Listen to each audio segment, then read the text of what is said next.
What is the most stupidest way you've heard someone die? Story 1.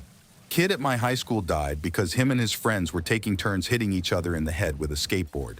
They just kept hitting each other harder and harder until they reached too hard and killed the kid.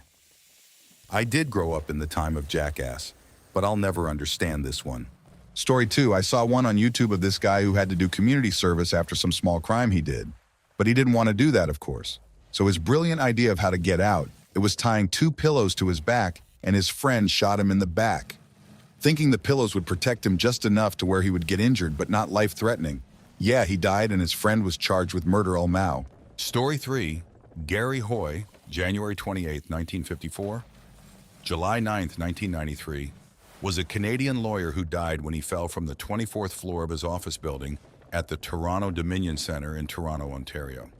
In an attempt to prove to a group of prospective articling students that the building's glass windows were unbreakable, he threw himself against the glass.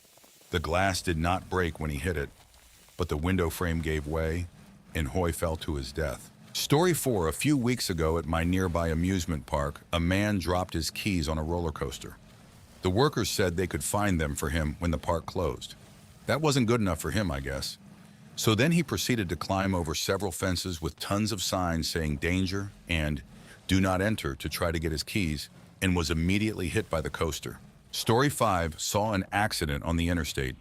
It wasn't too bad. 2 cars clipped each other and one guy lost control, spun around and hit the barrier. His car ended up backwards in the left lane. I was right behind him, came to a full stop, and was going to get out and help him when it was safe. He must have been dazed and stepped right out of the car at the worst possible moment.